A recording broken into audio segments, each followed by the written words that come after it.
Hey everyone, hope you're having a great day. So quite a few of you have requested to see my blast cabinet setup and also my air compressor setup. So that's what I'm going to be going over in this video today.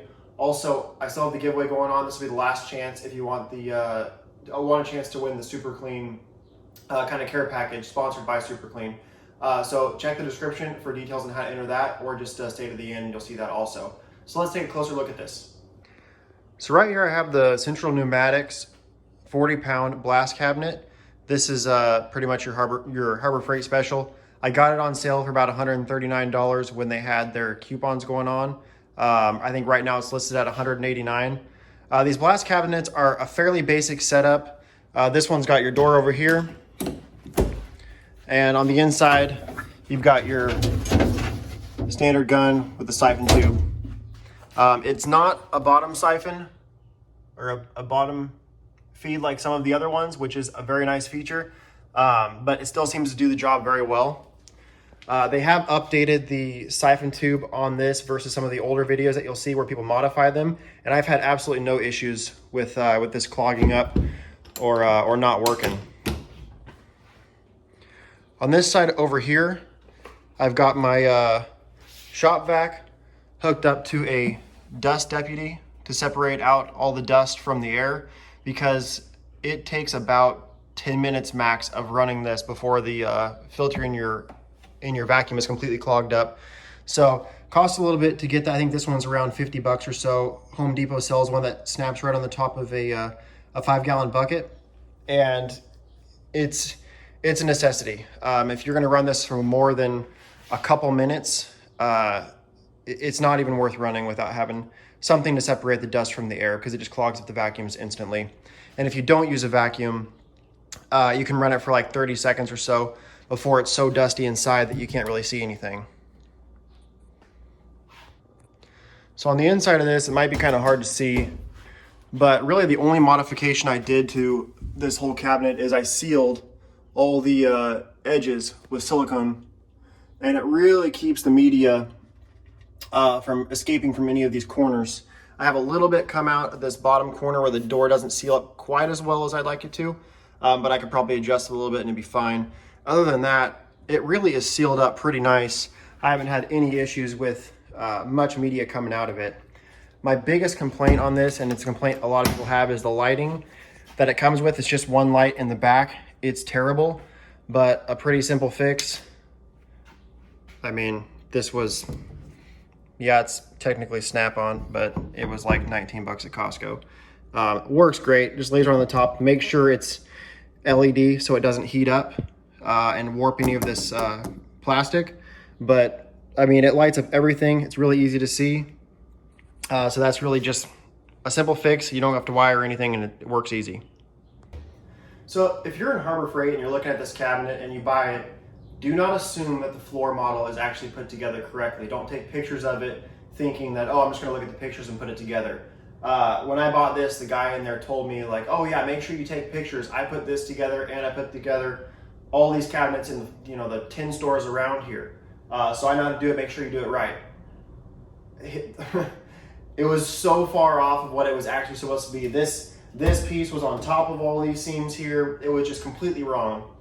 So I'd follow the instructions if you get this. It's like 200 screws and it takes a few hours to put together. But really, if you do it right, it's not like I'm having to take this apart, every other day or so. I put it together and it sits like this. So spend the time to put it together right, and it's really gonna work well for you. As far as issues go with this cabinet, I really can't say that I have had any. I've got about 20 hours of use in this thing. The gloves are holding up pretty well. I haven't had to change anything on the gun. Really, what you see here is exactly how it came to me. I haven't modified anything, other than putting a light on it. And I do use high flow air fittings on everything, just because you get a much higher volume of air through everything. So if you don't know what those are, I'll show you kind of what a high flow fitting looks like versus a standard fitting. So right here on the left side, you have your standard 1/4 inch fitting, and on the right is the high flow 1/4 inch fitting. They both screw into the same hoses. It's just this one on the right, you can send through a much higher volume of air than this one can.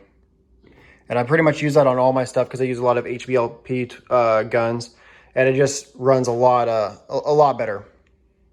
So let's take a look at what I have feeding this as far as air goes, because that's probably way more important than the actual cabinet you buy and the amount that you spend on the cabinet. To me, the cabinets are very basic setups. They just contain the media. But the compressor really has to do with how well this functions. So let's take a look at what I have. So for about the first 15 hours of running this cabinet, I use the compressor that I've had for years. It's just a Craftsman 20-gallon compressor. It's a pretty low horsepower, 1.5. As far as CFM goes, it's only 3.8 at 90 PSI, which is way too low to really run this efficiently. So what I would do is I'd put on a podcast or something like that, Netflix. I would blast for a little while until the pressure dropped below, what was really even working to remove paint. Then I'd go do a couple other things while it recharged. But it worked. I would say this is the absolute bare minimum as far as CFM goes that you would want to run, but you're really not running it very efficiently. I just didn't want to buy another compressor at the time. So this is what I made this work. So coming over here, this is my current setup now. I decided, since I didn't want to buy a new compressor, I was just going to buy an auxiliary air tank to hook up to my other one. And it would just give me a little bit longer run time, obviously a longer recharge time too, but I could run it for longer periods. And I came across this on Craigslist. It's a 60-gallon tank, and the guy was just selling the tank because his compressor blew. And so for 75 bucks, I was able to pick up the tank and the 3-horsepower motor. And then I decided, for another $139, why not? I got a 3-horsepower compressor to put on it, and it's running about 10 CFM. So I have a total with the fittings and everything of about $250 invested in this, and it's practically brand new. So if you can find a deal like that, it's a way to save. I think this compressor goes for around $550 to $600. So, $250 for it.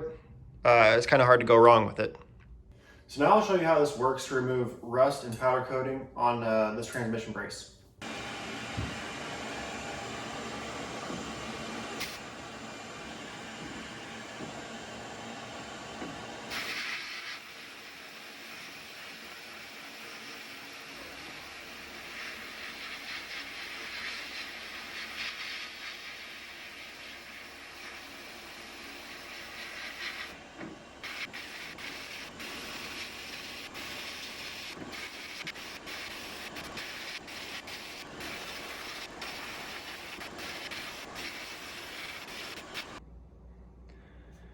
So here's the finished product. It took right at about 6 minutes to blast that part, maybe slightly less than that.